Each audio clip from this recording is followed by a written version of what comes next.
الحمد لله رب العالمين وأصلي وأسلم على أشرف الأنبياء والمرسلين نبينا محمد وعلى آله وصحبه أجمعين.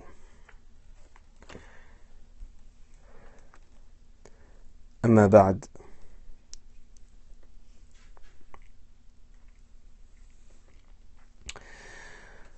Donc on continue bi'idhnillahi ta'ala notre série d'assises dans l'explication du chapitre du jeûne de l'épître d'Ibn Ashar rahimahullah ta'ala.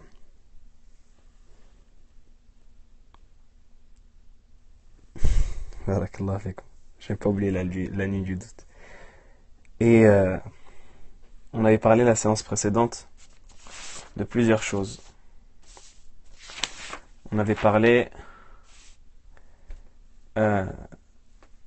des choses qu'il est détestable de faire dans le jeûne pour une personne qui jeûne. Et on avait dit il y a plusieurs choses qu'il est détestable de faire. Ibn Ashar rahimahullah il dit wa yukrahu al-lamsu wa fikrun salima da'ban min al-madhi wa illa haruma. Là, cité la première chose qui est détestable, c'est le fait de toucher ou de penser ou de faire les préliminaires avec son épouse ou avec une personne qu'il est interdit de fréquenter. Pour la personne qui est sûre de ne rien faire sortir, c'est-à-dire que rien ne sort de son corps, ni madhi, ni mani. Elle sait que d'habitude lorsqu'elle le fait, il n'y a ni liquide prespermatique, ni sperme qui sort de son corps. Quant à la personne qui doute, ou la personne qui est sûre qu'il y a quelque chose qui sort d'habitude lorsqu'elle le fait, eh bien, il lui est interdit de le faire. Et dans les deux cas, c'est-à-dire que ce soit pour la personne qui doute, pour la personne pour qui il est interdit de le faire, eh bien, si cela sort, on a dit, il y a rattrapage.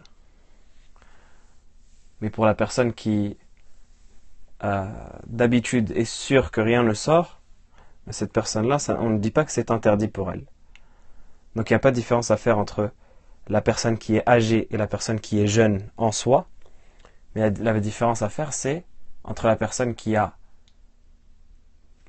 un désir qui est important, et donc qui pense que quelque chose va sortir d'elle si elle touche ou si elle fait les préliminaires, et une personne qui n'a rien qui sort d'habitude parce qu'elle n'a pas un désir important. Et c'est dans ce sens-là qu'il faut interpréter le hadith où le prophète sallallahu alayhi wa sallam, une personne âgée est venue le voir et lui a posé la question est-ce qu'il pouvait toucher sa femme en état de jeûne, c'est-à-dire sans faire de rapport, et il lui a dit oui, et un jeune est venu le voir et il lui a interdit.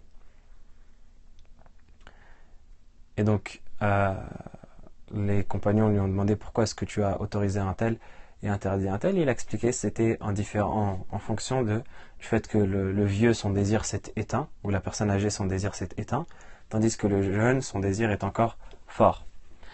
On a évoqué également que parmi les choses qui sont détestables, il y a le fait de goûter, ils ont dit le fait de goûter de la nourriture pour la personne qui ne l'avale pas. Quant à la personne qui va l'avaler, ça va être pour elle interdit, et elle devra ça va être pour elle une des causes d'annulatif du jeûne, et elle devra rattraper son jeûne, remplacer son jeûne par un autre jour. Mais la personne qui met dans sa bouche pour goûter sans avaler, eh bien cette personne-là, c'est détestable pour elle. Et ils ont également considéré comme détestable le fait de mâcher une nourriture sans rien en avaler, comme par exemple mâcher de la nourriture pour un enfant. Si on n'avale rien, c'est détestable, et si on avale quelque chose, alors il faut remplacer le jour de jeûne. Également, ils ont considéré comme détestable, comme on disait, le fait de se parfumer en journée et de sentir du parfum. Ils ont dit que c'était détestable, sauf du parfum qui n'est pas très fort, du parfum qui est très léger. Alors à ce moment, ce n'est pas détestable. Mais si c'est du parfum fort, c'est détestable. D'une, parce que on peut ensuite en sentir quelque chose dans la gorge, et de deux, parce que ça fait partie des désire des plaisirs du nez qui sont rattachés aux plaisirs de la bouche. Yani certaines fois, subhanallah, quand une odeur elle est tellement forte, elle est très forte, une odeur de nourriture par exemple, eh bien on a tellement l'impression, elle est tellement dans notre nez qu'on a l'impression que on est en train de manger la chose. Donc les ulama ils disent, et ça c'est une sagesse des ulama, ils disent le désir du nez il est rattaché au désir de la bouche. Et le désir de la bouche il est rattaché au désir du sexe. Et donc on avait également mentionné parmi les choses détestables le fait de faire la hijama pour une personne qui est malade, si elle pense que la hijama elle va l'affaiblir. Et de sorte à ce que après, à cause de la hijama, elle ne pourra plus continuer son jeûne. Pour les personnes qui questionnent s'il y a d'autres avis sur la question, ici on parle de jurisprudence dans le fiqh maliki. On n'est pas là pour faire du fiqh comparé. Et ceux qui suivent nos assises savent que parmi les méthodes qu'on rejette, wallahu a'lam, de ce que les ulama nous ont appris, la méthode du fiqh comparé. Le muqallid et le débutant, son rôle c'est de suivre un avis. Le rôle du muqallid c'est de suivre un avis. Aujourd'hui malheureusement avec la démocratisation des sciences, avec l'ouverture des sciences, avec les nouvelles technologies, etc., kullu man habba wa dab, toute personne qui a ne serait-ce qu'un téléphone ou un ordinateur ou un accès à Internet, elle peut aller taper sur Google et chercher 1 million d'avis et commencer à jouer à l'apprenti savant en apprenant 1 million d'avis. Bien sûr, je ne critique personne là qui assiste à l'assise, c'est des paroles générales, bien entendu. Et ça, les ulama, ils le critiquent. Les ulama, il y a une parole, une grande sagesse qui a été évoquée par les ulama, notamment les ulama du Sham, qui disait « Ta'amul kibar summus sirar » La nourriture des adultes, c'est un poison pour les enfants. La nourriture des adultes, c'est un poison pour les enfants. Et il y a un vers de poésie qui est comme un proverbe chez les Mauritaniens qui disent wa in turid tahsil fannin tammimah wa an siwahu qabla al-intihai mah wa fi taraduf al-ulum al-man'u ja'in taw'aman istabaqa lam yakhruja. Ils disent lorsque tu veux étudier une science, termine là et après va voir une autre science. Wa in turid tahsil fannin tammimah. Ne mélange pas plusieurs sciences. Et pareil, ne mélange pas plusieurs écoles. Et ils disent, il nous a été interdit d'étudier plusieurs sciences en même temps. Pourquoi? Si 2 jumeaux dans le ventre de leur mère essayent de sortir au même moment, ils ne pourront pas sortir. Les 2 ils vont se bloquer. Donc c'est la même chose. Si aujourd'hui je vous dis, dans le jeûne, al-Maliki ils ont dit ça, al-Shafi'i ils ont dit ça, al-Hanafi ils ont dit ça, et al-Hanabila ils ont dit ça, et Abu Thawri il a dit ça, et Sufyan al-Thawri il a dit ça, et Layth ibn Sa'd il a dit ça, et al-Zuhri il a dit ça, et après Shawkani il est arrivé il a dit ça, et al-Zahiriya ils ont dit ça, Ibn Hazm il a dit ça, Daoud al-Zahiri il a dit... Yani, combien d'avis, subhanallah? Combien d'avis est-ce que vous allez te retenir? Donc c'est pour cela que les savants ils ont dit, pour une personne qui est débutante, on prend une école, et on la choisit, et on la suit en entier, sans regarder les divergences. Toi, tu vas te perturber. Comment est-ce que tu vas savoir si c'est le Hanafiya qui ont raison, le Shafi'i qui ont raison, le Hanabila qui ont raison? Tu vas écouter Cheikh Foulan, et qui te dit que c'est pas Cheikh Foulan l'autre qui a raison. Toi, tu n'as pas la capacité de faire cela. Tu n'as pas la capacité d'aller voir les autres avis. Donc on suit une école, on s'arrête aux avis, et si on arrive à maîtriser l'école, et ça vraiment c'est quelque chose qui est déjà important, si on arrive au niveau où on maîtrise l'école, après on pourra voir les autres avis. Et même une personne va dire d'accord, j'étudie une école mais je vais juste voir les autres avis par culture ou par curiosité. Non, ne te perturbe pas. Ne te perturbe pas à regarder d'autres avis, tu vas te perturber dans ta ibad. Il y a des frères, qu'est-ce qu'ils font? Ils se disent par exemple, moi je suis maliki, c'est-à-dire je suis l'école d'Al-Maliki. Mais par curiosité, Hadaoullah, il va traîner sur les forums de tel madhab, il va regarder tel article, il va lire tel article, et après il va voir qu'il lit un article qui a l'air convaincant. Donc il commence à être perturbé par cet article-là, et quand il arrive dans sa ibada, dans son adoration, le moment de pratiquer, le moment où la science vraiment elle est importante, parce que la science c'est pas juste des masaïl que tu apprends comme ça, c'est pas comme du foot où tu vas apprendre les caractéristiques de telle équipe et de telle équipe. Non, c'est quelque chose d'important que tu vas pratiquer dans ta relation avec Allah subhanahu wa ta'ala. Donc quand il arrive au moment décisif et au moment fatidique de la pratique, eh bien il est perturbé. Il est perturbé. Il veut pratiquer la vie de son école, Mais après, il se dit, mais subhanallah, ce que j'ai lu dans l'article, c'était convaincant quand même. Donc, il pratique la vie de l'autre école. Et après, il arrive dans un sujet, il lit un autre article et il pratique. Et il ouvre comme ça une porte de tala'ub. Il ouvre une porte comme ça de jeu dans sa religion. Les ulama, ils ont dit, la pire des personnes, c'est la personne qui est dans cette catégorie-là. Notre sujet, ce n'est pas le sujet des écoles. Là, on fait une parenthèse qui commence à devenir assez longue. Mais pour répondre très résumé, tout simplement, on suit l'école de l'origine dans laquelle on est. Les gens du Maghreb, ils sont maliki. Ils doivent être maliki. Les gens d'Asie, ils sont en général hanafi. Ils restent sur le madhab de Hanafiyya. Les gens de Turquie, du Sham, en général shafi'iyya. En général, bien sûr, ils restent sur le madhab de l'imam Shafi'i. Une partie de la Turquie est Hanafiyya aussi.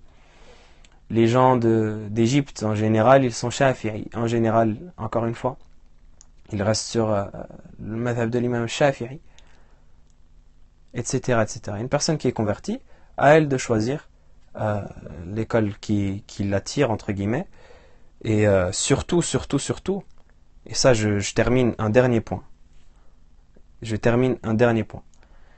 Surtout, ne pensez pas que l'école c'est une mode. L'école ce n'est pas une mode. Aujourd'hui avec Facebook et les réseaux sociaux, les gens ils prennent le madhab pour une mode. Il choisit un madhab juste pour avoir la classe de mettre dans son pseudo Fulan al-Maliki, Fulan al-Shafi'i. Et ça fait classe, ça fait un peu talib ilm. Alors que ce n'est pas ça. C'est une adoration, c'est une ibada, c'est une religion. Ça c'est une relation que tu as avec Allah subhanahu wa ta'ala. Ce n'est pas pour te vendre sur les réseaux sociaux. Allah subhanahu wa ta'ala, le jour de la résurrection, il va te questionner sur cette prétention-là. Qu'est-ce que tu en as fait? Parce qu'Allah subhanahu wa ta'ala nous questionnera le jour de la résurrection. Qu'est-ce qu'on a répondu aux messagers? Mada ajabtumul mursalin. Si tu dis, ya Allah, j'ai suivi le conseil du prophète sallallahu alayhi wa sallam qui me demandait de m'attacher aux gens de science. J'ai suivi ton conseil, ya Allah, dans ton livre, qui demandait de se rattacher aux gens de science. Il va te dire, qu'est-ce que tu as fait de cet attachement aux gens de science? Taïb. Donc, le suivi d'une école, c'est pas la classe. C'est pas comme on choisit une équipe. Aujourd'hui, les gens, ils pensent que choisir une école, c'est comme choisir une équipe de foot. Un tel, il supporte le Real parce qu'il y a un tel joueur, et un tel, il supporte le Barça parce qu'il y a un tel joueur. Non, c'est pas ça. Suivre une école, c'est quelque chose de sérieux. Et il est détestable de suivre une autre école que celle du pays duquel on vient parce que ça crée des décalages. Ça crée des décalages. C'est-à-dire que, par exemple, notre culture en général, walillahi alhamd, dans les pays musulmans, la culture, elle est très imprégnée en général par les rites religieux. Alhamdulillah, c'est quelque chose de très bien. Par exemple, en Tunisie, il y a beaucoup de rites culturels qui sont en vérité des rites religieux, qui sont basés sur le madhab maliki, et qui sont des rites que d'autres écoles n'ont pas. Donc, si une personne elle prend une autre école, elle va être en conflit avec ces rites-là, et elle va ne pas être avec les gens lorsqu'ils seront rassemblés dans certaines occasions, ou elle ne va pas faire les adorations comme les autres personnes le font, ou elle va contredire des personnes de son entourage, etc. Donc ça va ramener une certaine scission. Donc il faudra que soit elle s'adapte, elle écrase son madhab, soit elle se montre avec cet avis-là qui sera pour les gens marginal, et c'est quelque chose de détestable. Donc on reprend, parenthèse fermée, et le sujet des madhab, ce sera un sujet qui sera traité de manière entière, Inch'Allah, en long et en large, en travers, comme ils disent. On reprend, Inch'Allah, le sujet du jeûne. Donc ensuite, on a parlé également des sujets, des choses pour lesquelles il n'y a pas de mal dans le jeûne, c'est-à-dire des choses qui sont pardonnées. Al-umur, al-ma'dhoura, les choses qui sont pardonnées pour le jeûneur. Et on a dit par exemple, c'est ce que Ibn Ashar rahimahullah a mentionné en disant, ou plutôt pardon, la dernière chose qu'Ibn Ashar a mentionné parmi les choses détestables, on a dit c'est parler pour dire des futilités, ça c'est détestable. On a cité parmi les choses qui sont pardonnées le fait que la personne elle ait un vomi qui la prenne, un vomissement qui la prenne sans qu'elle le contrôle. Également, il dira li buqay'in wa dhubabin murtafar. Également, le fait que, par exemple, une personne, elle marche dans la rue et une mouche, elle rentre dans sa bouche et qu'elle l'avale sans faire exprès, ça c'est pardonné également. Il dit également ruba rusani'in wa turqin wa siwak. Le fait que, par exemple, la personne, elle travaille dans un moulin où elle travaille à creuser la terre, où elle travaille dans un endroit où il y a beaucoup de poussière, et qu'elle avale sans faire exprès de la poussière, eh bien ça, ça n'annule pas le jeûne. Également, si elle utilise un siwak, et on a dit que le siwak, il fallait qu'il soit dur, c'est-à-dire qu'il faut qu'il ne sorte rien, ni jus, ni substance, ni qu'il s'effrite dans la bouche de la personne. C'est un siwak al-yabis. Et le siwak est même recommandé, comme le prophète alayhi salatu wassalam l'a mentionné, dans les endroits où le prophète alayhi salatu wassalam l'a mentionné, c'est-à-dire au moment où on fait ses ablutions. D'ailleurs, Ibn Ashir, rahimahullah, il le mentionne dans les sunan des ablutions, il dit sunanuhu sab'u ibtidan ghaslul yadayn wa raddu mashi ar-ra'si ghaslul udhunayn madmadatu istinshaq wa istinthar wa tartibu fardihi wa dal mukhtar wa 11 al-fada'il atat تسمية وبقعة قد طهرت تخليل ماء وتيامن لنا والشفع والتثليث في مغسولنا وأحد العشر. Il mentionne le siwak dans les sunan des ablutions. Le vers, je ne l'ai plus en tête, mais en tout cas, il mentionne le siwak dans les sunan des ablutions parce que le prophète sallallahu alayhi wa sallam dit dans le hadith لولا أن أشق على أمتي لأمرتهم بالسواك عند كل وضوء. Si ce n'est que j'avais peur d'accabler ma communauté, je leur aurais ordonné de faire le siwak à chaque moment des ablutions.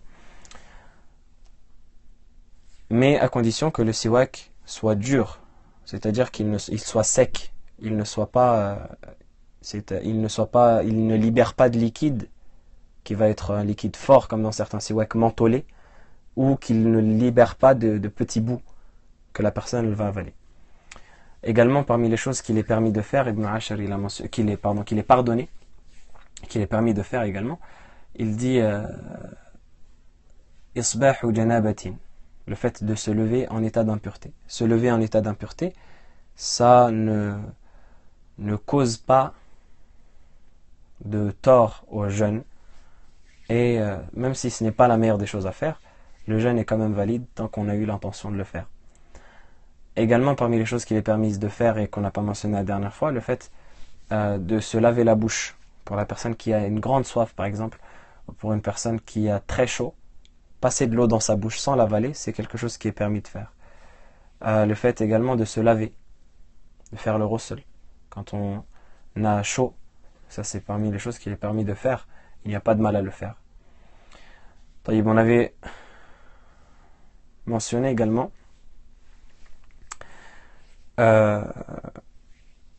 qu'on allait parler de Laylat al-Shak. On a dit au tout début, rappelez-vous-en, que Ramadan, l'entrée du mois de Ramadan pouvait être établie par deux voies, par deux manières. Ahsant, bad'ul mayamini siwakun wa nudib, tartibu masnunihi aw ma'ma yajib. Ahsant. Très bien. Le frère il m'a rappelé le vers d'Ibn Ashir, qui est bad'ul mayamini siwakun wa nudib. Le fait de faire le siwak dans les sunan de l'wudu. Donc on a dit, le mois de Ramadan, son entrée elle est établie par deux voies, par deux manières. Soit par la vision, et on a cité les différentes catégories de vision, ou soit s'il est impossible de faire la vision, c'est-à-dire si le ciel est nuageux et qu'on ne peut pas voir la lune pour voir quel croissant il y a, si c'est le croissant du 30e jour ou si c'est le croissant si c'est la nouvelle lune, si c'est le croissant du début du mois lunaire. Donc si le ciel est nuageux et qu'on ne peut pas le voir, eh bien on va terminer le mois de Ramadan à 30 jours. Et ce dernier jour-là qu'on va rajouter, le mois de Sha'ban, à 30 jours, et ce dernier jour qu'on va rajouter du mois de Sha'ban, ça va être le jour qu'on va appeler Yawm al-Shak, le jour du doute. Donc, à partir de quand ça commence? Ça commence logiquement à la veille de ce jour-là. C'est-à-dire que la veille du 30e jour, le soir du 29e jour, on regarde le ciel. Et si on ne peut pas voir le croissant, alors on part sur l'intention de dire que le jour suivant, ça va être un mois, ou ça va être le 30e jour du mois de Sha'ban. Parce que le prophète sallallahu alayhi wa sallam, il a dit dans le hadith, فَإِنْ غُمَّ عَلَيْكُمْ, si le ciel est nuageux et que le hilal ne vous apparaît pas, alors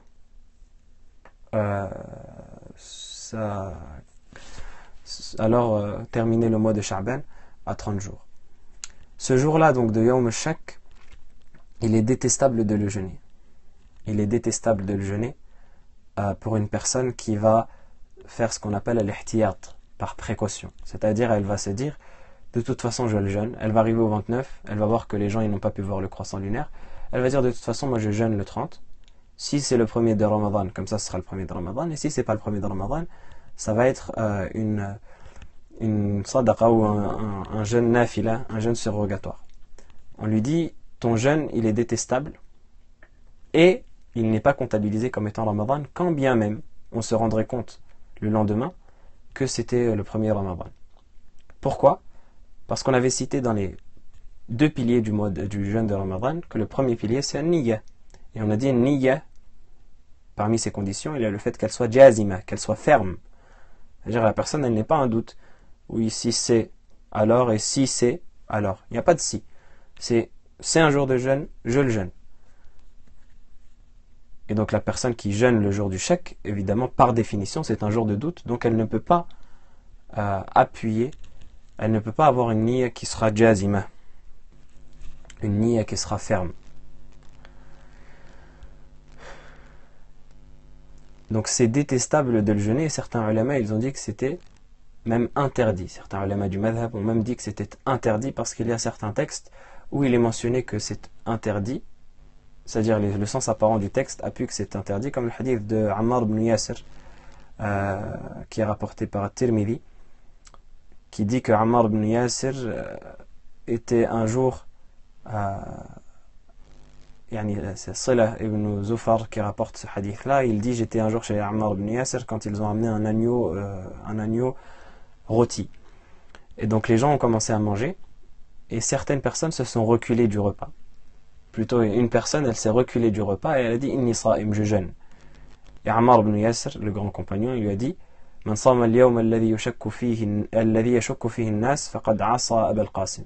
Celui qui jeûne le jour dans lequel les gens sont en doute aura désobéi à Abu al-Qasim, et Abu al-Qasim c'est le prophète sallallahu alayhi wa sallam. Mais l'avis de base dans l'école, c'est que c'est détestable et non interdit. Et ils disent que ce hadith-là, il est venu pour montrer le fait qu'il ne faut pas le faire, pas pour montrer que c'est interdit. C'est détestable quand la personne, elle va le faire en minbab al-ihtiyat, par précaution, et en plus, ce n'est pas compté, ce n'est pas comptabilisé. Et si la personne, elle fait par précaution, et que c'est le premier jour de Ramadan, et qu'elle le rompt volontairement, parce qu'elle se dit de toute façon c'est pas compté, eh bien elle devra non seulement le remplacer, mais en plus donner la kafara, donner l'expiation, comme on va le voir Inch'Allah Ta'ala juste après, dans ce cours. Donc c'est détestable, sauf dans certains cas. Sauf dans certains cas, dans lesquels il est parfaitement permis de jeûner le jour du shak, du doute, comme dans le cas où par exemple une personne qui avait une habitude de jeûne. Quels sont les exemples d'habitude? Qui peut me donner des exemples d'habitude de jeûne?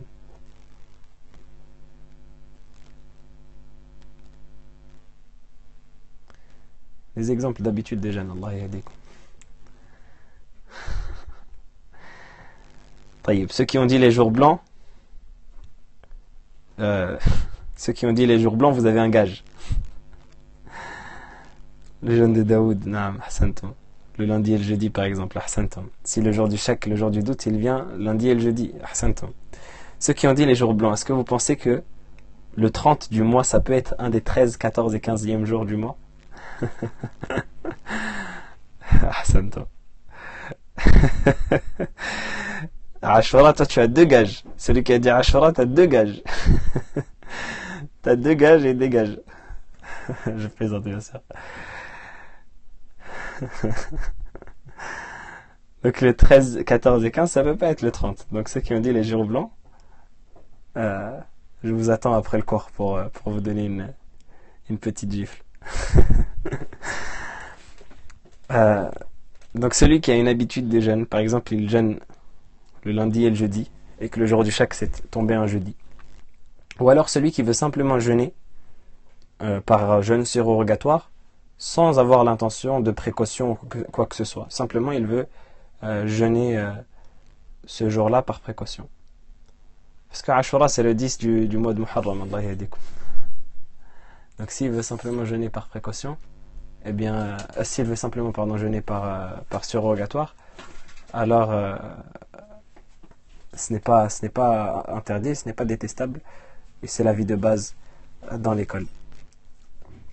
Également, si par exemple il jeûne pour rattraper le mois de Ramadan qui précédait, par exemple il a des jours qui lui manquaient de Ramadan, et il lui reste un jour à rattraper, et Allah a dit, c'est son dernier jour qu'il a rattrapé, il l'a laissé jusqu'à la fin du mois de Sha'ban. Eh bien, il a le droit de jeûner le jour du shak en mettant l'intention de rattraper Ramadan. Et également pour tout ce qui est kaffara, tout ce qui est nadhr, c'est-à-dire si une personne elle a une expiation à faire, par exemple, elle a fait un serment, et elle n'a pas pu ni nourrir 10 pauvres, ni les vêtir, elle n'a pas les moyens. Donc, comme Allah subhanahu wa ta'ala dit, si elle ne peut pas nourrir 10 pauvres ou les vêtir, elle doit jeûner 3 jours. Elle jeûne 3 jours, et le 3e jour, c'est Yawm al-Shak. Eh bien, à ce moment-là, elle peut le jeûner, si c'est une kafara, ou si c'est un nadhr. Il a, par exemple, voué à Allah subhanahu wa ta'ala de jeûner tous les, tous les mardis, et le Yawm al-Shak qui tombe un mardi, donc il a le droit de le jeûner. Donc ça, c'est pour ce qui est relatif à Yawm al-Shak, le jour du doute. On passe ensuite à la suite du matn. Ibn Ashar, rahimahullah ta'ala, il dit, donc on a cité Nudiba ta'jilun li fitrin rafa'ah, kadhaka ta'khiru suhurin tabi'ah, le fait qu'il est recommandé de retarder le plus possible son repas du matin et de rompre le plus rapidement possible son jeûne.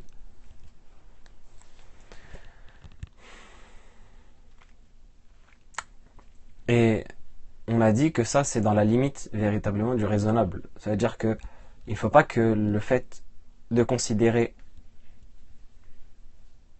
la rapidité dans le fait de rompre son jeûne ou le fait qu'il est recommandé de retarder son repas du matin, considérer cela comme une sunna, ça ne doit pas nous pousser à jouer avec les limites.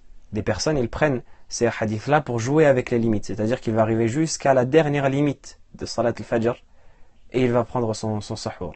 Et peut-être même qu'il va dépasser l'heure du Fajr sans qu'il s'en rende compte. Donc le fait de jouer avec les limites comme ça, c'est détestable et c'est mauvais.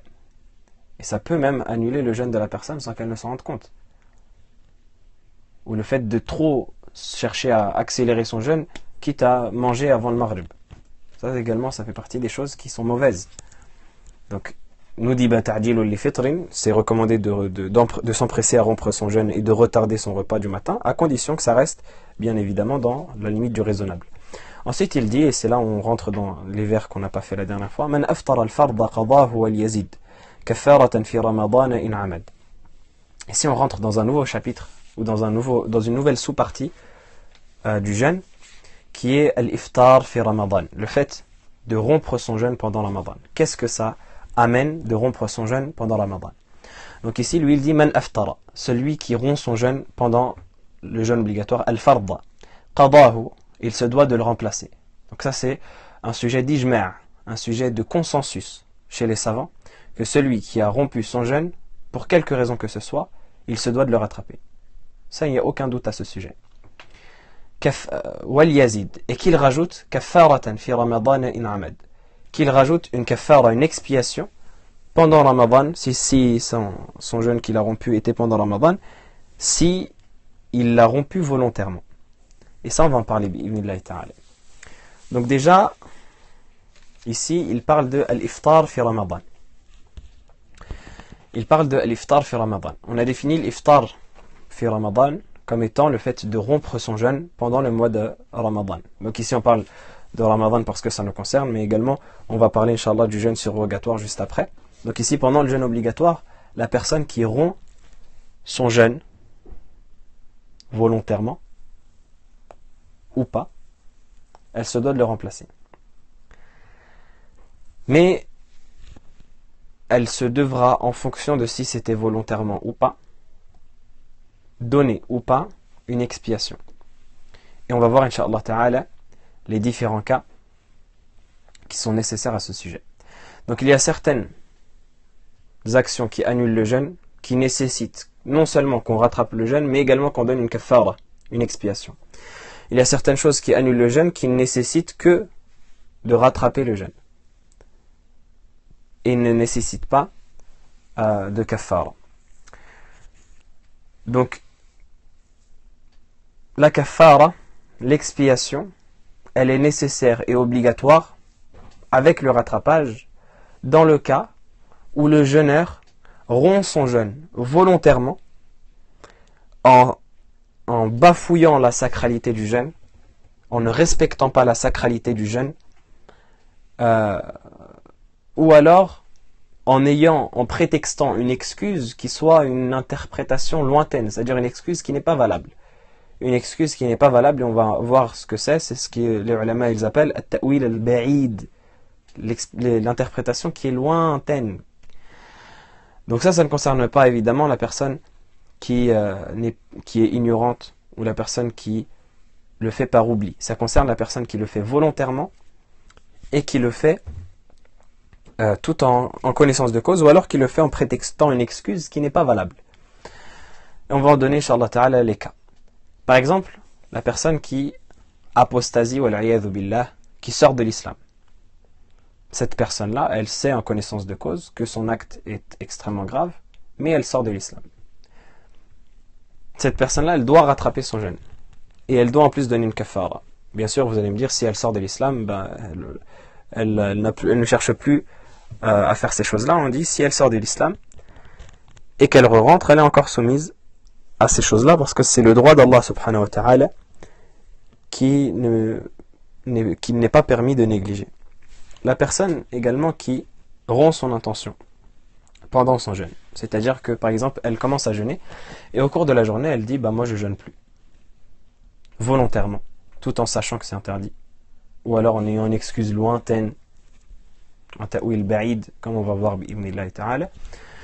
Elle dit, moi je ne jeûne plus, elle rompt son intention. Eh bien cette personne-là, son jeûne non seulement est annulé, mais en plus, elle se doit de donner une kafara, une expiation. La personne également qui a un rapport pendant un jour de jeûne, volontairement, et le rapport, c'est le fait que les deux sexes, le sexe masculin et le sexe féminin, s'emboîtent et s'embriquent l'un dans l'autre. De la même manière que la corde descend dans le puits, et de la même manière que le bâton du mikhal, le bâton du kohl, qu'on met dans l'étui de kohl, eh bien il rentre dans son étui, pardon. C'est cela le rapport. Si la personne, par exemple, elle va pour avoir un rapport avec sa femme, ou plutôt elle approche de sa femme, pardon, mais sans avoir de rapport, sans faire la pénétration, seulement en faisant les préliminaires, eh bien ça revient à ce qu'on a mentionné précédemment, si quelque chose sort d'elle ou pas. Également, dans le même titre, le fait de faire sortir le sperme de manière directe, que ce soit en touchant, c'est-à-dire que ce soit en se touchant soi-même par la masturbation, que ce soit en touchant une personne, par exemple sa femme, si c'est de manière volontaire, etc., eh bien également ça prend le même titre que le rapport, ou alors en réfléchissant longuement à quelque chose d'excitant, ou alors en regardant longuement quelque chose de ce genre. Si le sperme sort après cela, c'est quelque chose qui rend obligatoire non seulement le rattrapage, mais également le fait de donner la kafara, parce que ce sera un non-respect de la sacralité du jeûne. Donc il ne faut pas seulement rattraper le jour, mais il faut également donner une kafara, une expiation, pour ce genre de jeûne-là qui a été rompu par le fait de sortir du sperme de sa personne par ces causes-là. Si maintenant une pensée survient à l'esprit de la personne et ça lui fait automatiquement sortir du sperme, eh bien ça n'est pas concerné parmi les choses qui nécessitent une kafara, une expiation. Également le fait de manger et de boire, ou de faire parvenir par la bouche toute chose qui annule le jeûne qu'on a mentionné précédemment, si c'est volontairement, eh bien ça, non seulement ça annule le jeûne et ça rend obligatoire le rattrapage, mais également ça rend obligatoire l'expiation, le kafara. Comme Ibn Ashir lui-même il dit, لأكل أو شرب لأكل أو شرب فم أو للمني لأكل أو شرب فم أو للمني.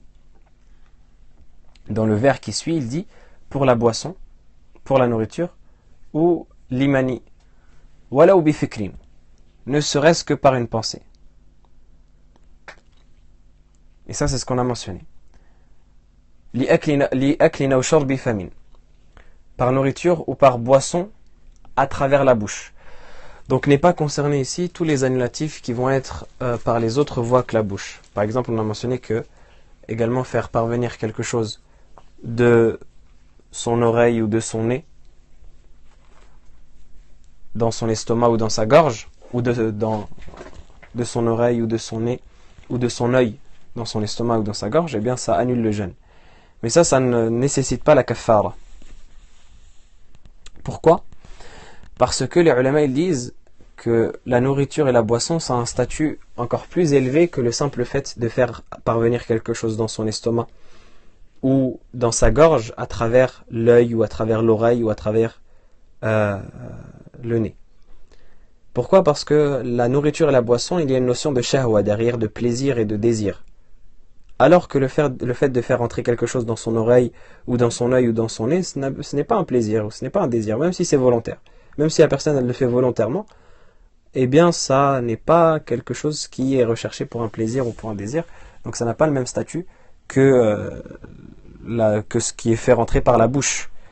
Et les ulama ils disent que la sagesse pour laquelle Allah subhanahu wa ta'ala a mis cette notion-là de kafara dans sa législation, c'est le fait d'empêcher aux gens de mettre en garde les gens contre le fait de commettre ces choses-là pour leur faire peur, pour faire peur aux gens. C'est ce qu'on appelle en arabe az-zajr, le fait d'avertir les gens pour ne pas qu'ils commettent cela. Or, une personne qui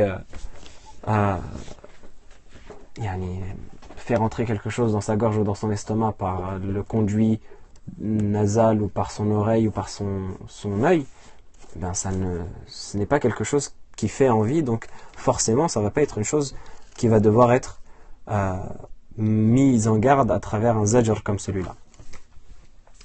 Également il y a le fait, donc ça c'est ce qu'Ibn Ashir mentionne, li aklin ou shurbi famin ou lil mani wala bi fikrin ou bi rafdi ma buni, ou en refusant ce qui a été bâti, c'est-à-dire en refusant son intention. Ou bi rafdi ma buni, pour ceux qui ont le texte sous les yeux, ça c'est la partie dans laquelle il traite le fait de détruire son intention volontairement.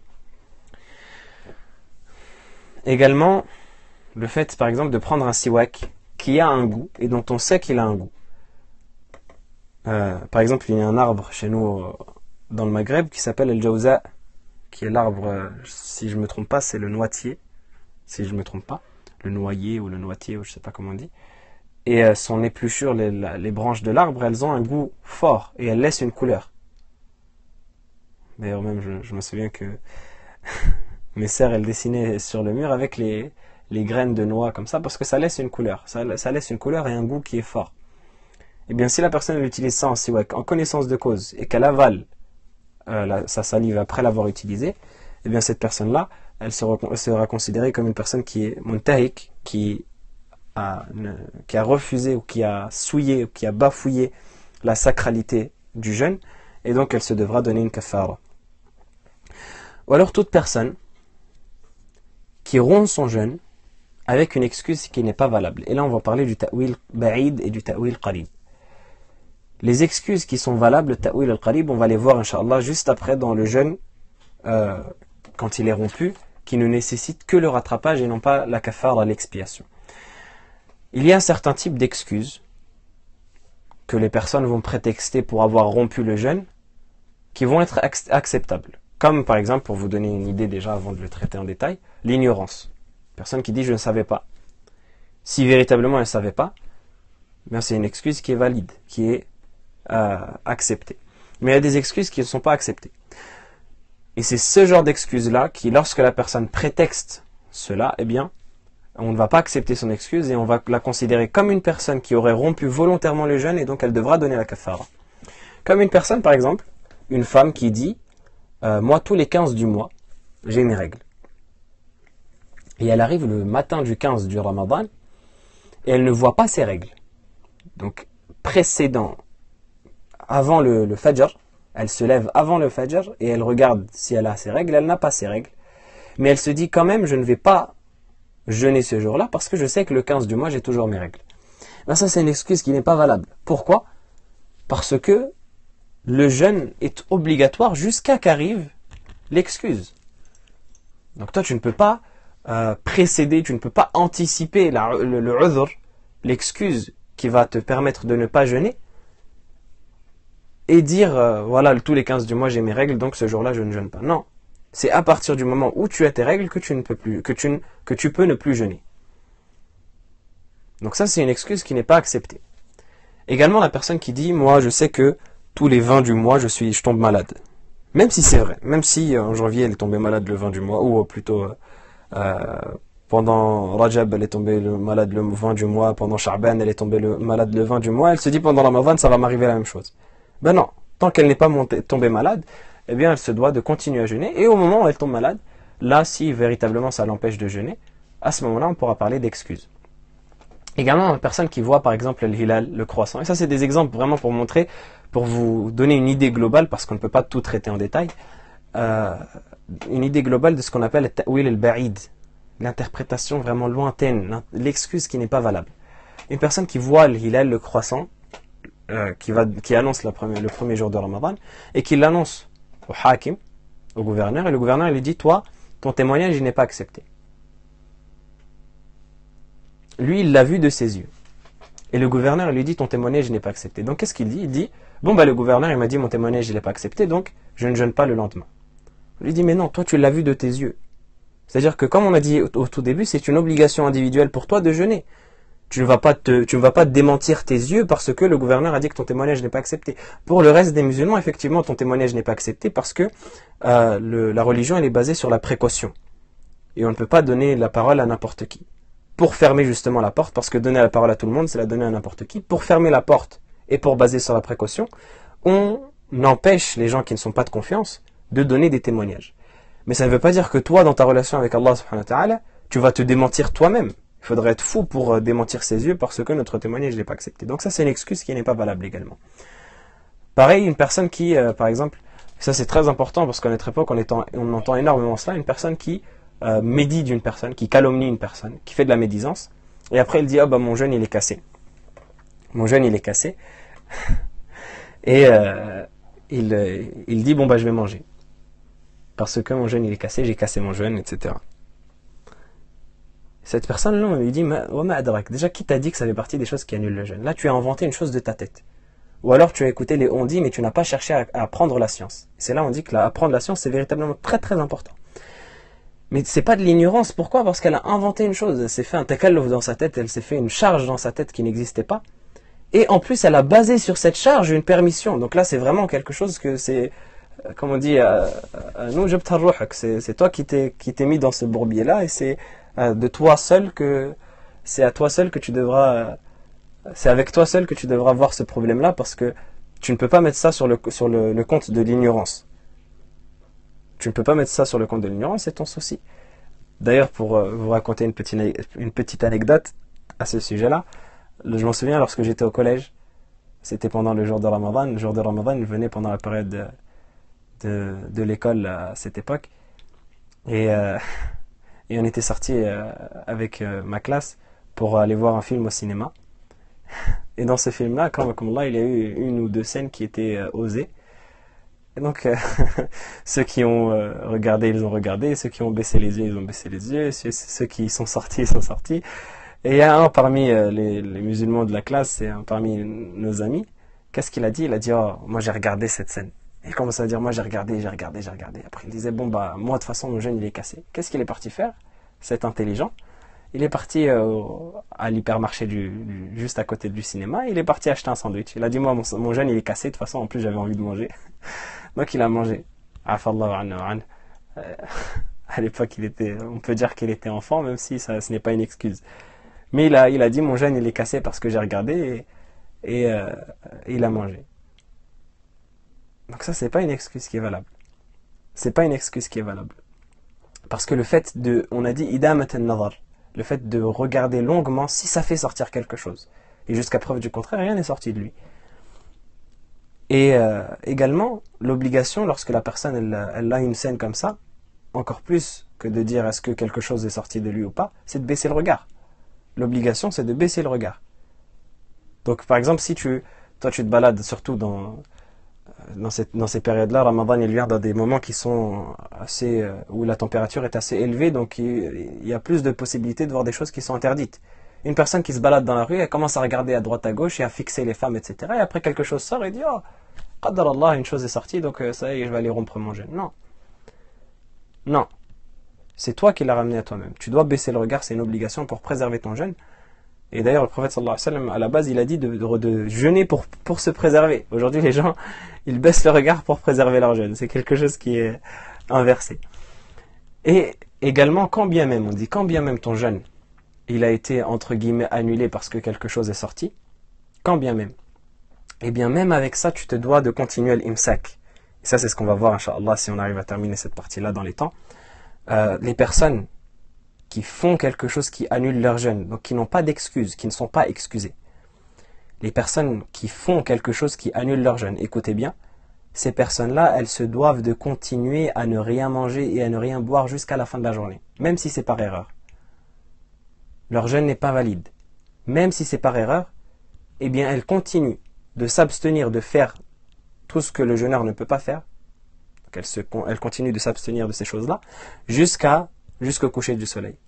Les seuls qui ont le droit de manger et de boire pendant le jour du jeûne, c'est ceux qui ont une excuse, c'est-à-dire la femme qui est en état de menstru, la femme qui est réglée, la femme qui a ses lochis, la personne qui est très malade et qui ne peut pas jeûner, la personne qui est en voyage, et on va mentionner les conditions du voyage qui auront autorisé le jeûne, on en a mentionné quelques-unes la dernière fois, etc., etc. Mais les personnes qui annulent leur jeûne, que ce soit volontairement ou involontairement, elles doivent continuer de manger.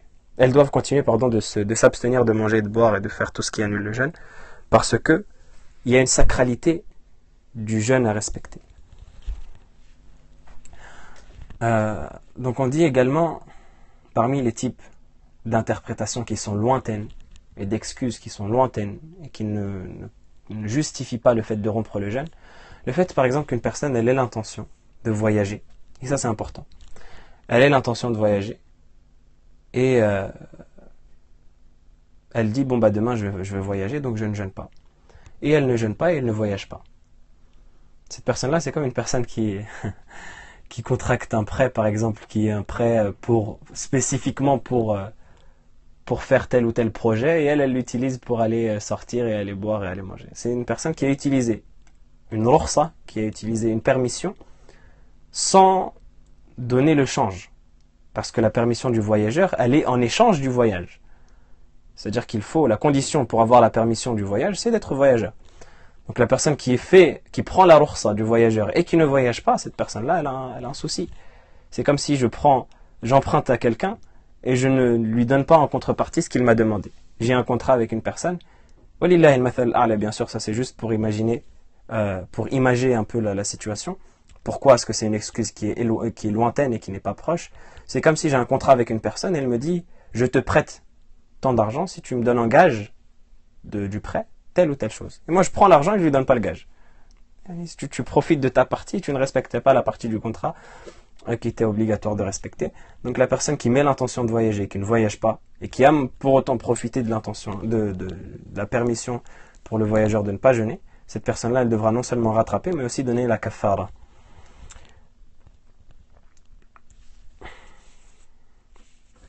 Et également, comme ce qu'on a mentionné précédemment, aussi la personne qui jeûne le jour du doute, et qui après, quand elle sait que ce n'est pas accepté, et quand on lui dit quand même tu te dois de t'abstenir de manger et de boire, eh bien elle mange et elle boit quand même, eh bien cette personne-là, elle doit aussi donner la kaffara. Maintenant, qu'est-ce que c'est que la kaffara? Depuis tout à l'heure, on dit kaffara, expiation, qu'est-ce que c'est que la kaffara? Ibn Ashar, rahimahullah, il en parle dans l'avant-dernier vers, il dit وَكَفِّرًا بِصَوْمِ شَهْرَيْنِ وِلَا أو عتق مملوك بالإسلام حلا أو بالإسلام حلا. Il dit et donne en kafara 2 mois de jeûne consécutifs, ou alors libère un esclave. وَفَضَّلُوا إِطْعَامَ سِتِّينَ فَقِيرٍ. Libère un esclave qui est musulman. Libère un esclave qui est musulman. وَفَضَّلُوا إِطْعَامَ سِتِّينَ فَقِيرٍ مُدًّا لِمِسْكِينٍ مِنَ الْعَيْشِ الْكَثِيرِ. Et ils ont considéré préférable, c'est-à-dire les ulama du madhab, de donner en nourriture, de nourrir 60 pauvres par un moud par pauvre de la nourriture répandue dans le pays. Donc ça, c'est juste pour traduire les vers d'Ibn Ashir qu'on utilise en preuve pour évoquer ce sujet-là, le sujet de la kafara. Qu'est-ce que c'est que la kafara? La kafara, c'est l'expiation qu'il faudra donner. Et c'est la même qu'on retrouve par exemple dans Zihar, pour ceux qui apprennent Surat al-Mujadala ou qui l'ont apprise.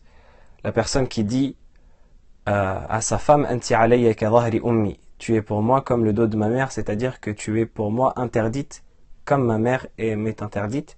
Et bien cette personne-là, pour revenir vers son épouse, Allah subhanahu wa ta'ala, il a dit qu'il fallait qu'elle jeûne 2 mois.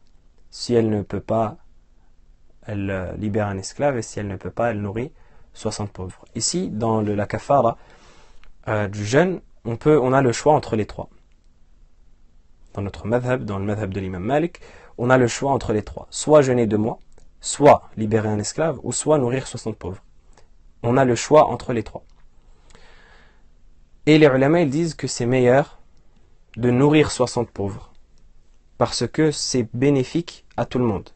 Tandis que le jeûne, si une personne elle jeûne 2 mois, ça va être bénéfique à elle seule.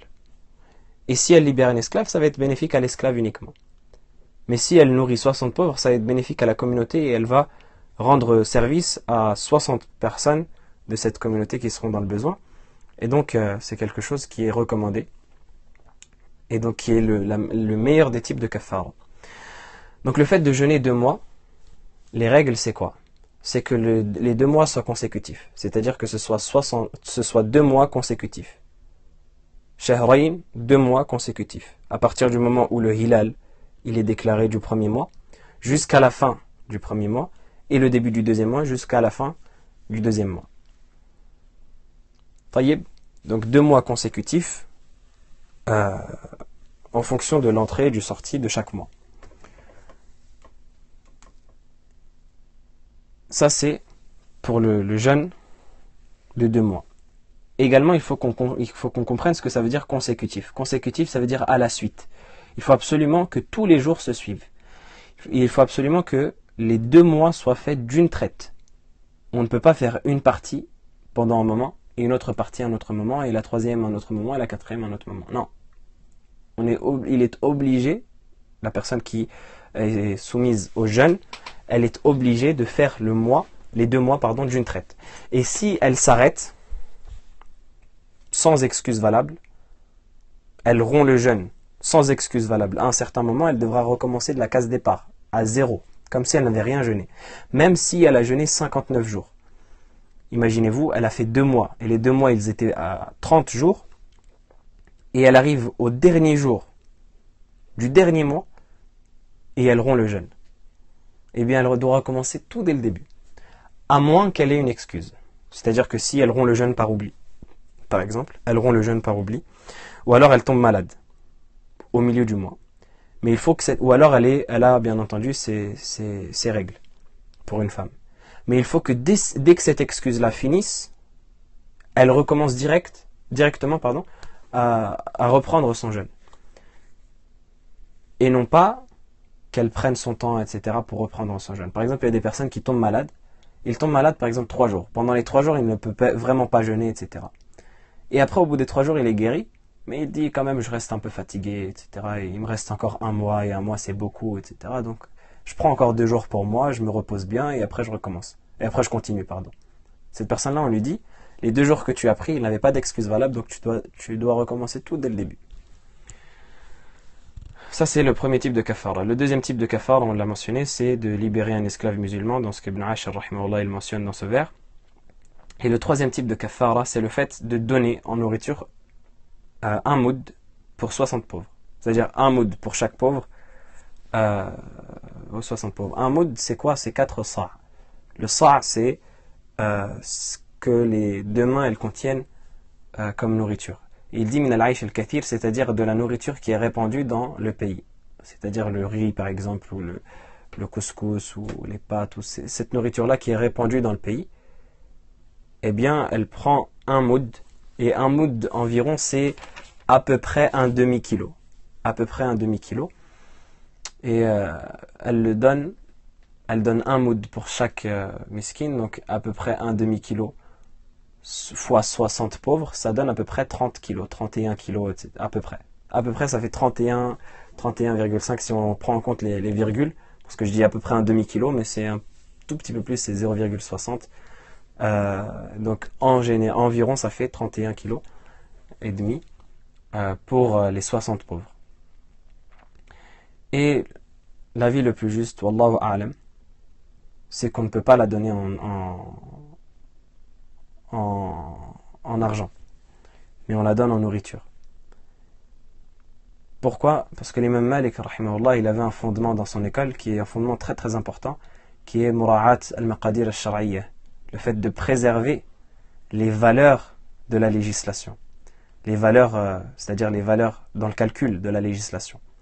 L'imam Malik, par exemple, rahmatullahi alayh, lorsqu'on arrive dans le chapitre de la zakat, il dit par exemple pour une personne qui veut donner plus que la zakat, une personne qui arrive à la zakat et qui dit moi je vais donner plus que la zakat. L'imam Malik il lui dit non, donne ta zakat et donne à côté le reste qui reste en sadaqa, mais sépare bien les deux. Alors que les autres ulama des autres écoles ils disent il n'y a pas de souci, tu veux donner plus que ta zakat, tu donnes plus tant que ta zakat elle est à l'intérieur de la valeur que tu vas donner. Si par exemple tu dois donner tant en zakat et que tu donnes le double, eh bien évidemment ton temps il va être compris dans le double. Donc au final tu vas répondre à ton obligation. L'imam Malik il dit non. Il dit tu donnes la partie qu'il faut que tu donnes et après le reste tu le donnes en sadaqa à part. Pourquoi? Pour une sagesse qui est très très importante, et c'est là où vous comprenez, c'est par ces petites choses là quand on étudie le fiqh qu'on comprend à quel point ces gens-là ils étaient loin. Ces gens-là ils ne sont pas dans les ambiances qu'on a aujourd'hui, nous, où on va taper sur Google pour chercher des... Ces gens-là, c'est des personnes qui se ruinaient le cerveau à force de réfléchir pour la communauté. Ces personnes-là, c'est des gens qui se sont noyés dans les livres pour nous sortir des solutions. Regardez à quel point ils voyaient loin. L'imam Malik, regardez à quel point il voyait loin. Pourquoi est-ce qu'il interdit de donner plus que la valeur des choses? Parce qu'il dit, quand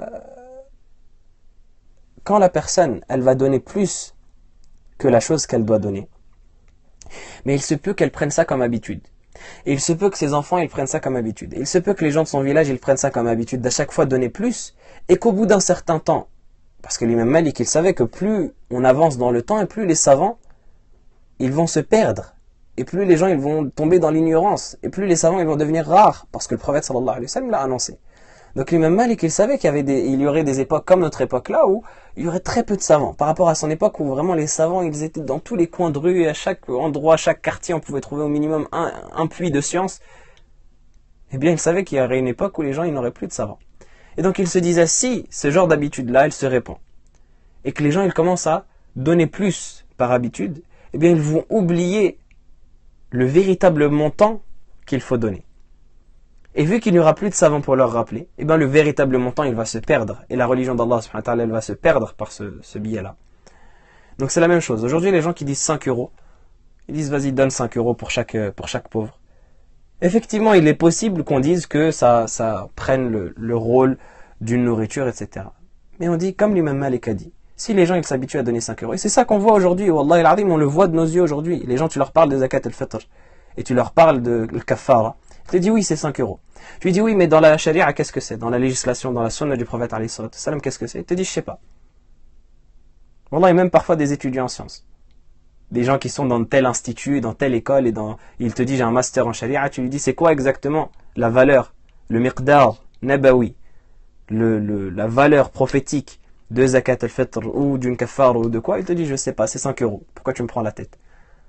Ça montre à quel point la crainte de l'imam Malik s'est justifiée à notre époque. C'est pour ça qu'on dit que wallahu a'lam, la vie authentique, que ce soit pour zakat al-fitr ou pour toutes les kafarat, c'est quelque chose qu'on doit donner comme il a été donné par le prophète sallallahu alayhi wa sallam, ou comme il a été institué par le prophète sallallahu alayhi wa sallam en nourriture. Donc c'est un moud pour tout pauvre.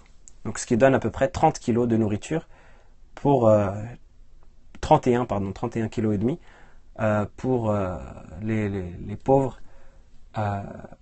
Et comme vous savez, la définition du pauvre, c'est celui qui n'a pas de quoi se nourrir lui et sa famille la journée ou le mois. Donc une personne qui est véritablement en état de nécessité, on lui donne, et ça rentre dans la kafara. Donc ça c'est pour celui qui rompt le jeûne volontairement. Ça c'est pour celui qui rompt le jeûne volontairement avec ce qu'on appelle l'intihak, en bafouillant la sacralité, que ce soit en mangeant volontairement, en buvant volontairement, en ayant un rapport volontairement.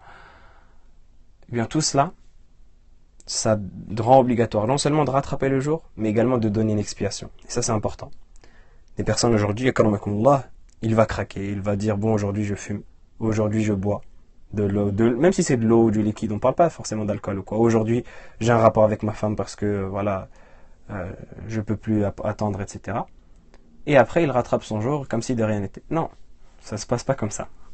Soit tu libères un esclave, et à notre époque c'est difficile, soit tu jeûnes 2 mois consécutifs, ou alors tu nourris 60 pauvres, et nourrir 60 pauvres c'est le meilleur.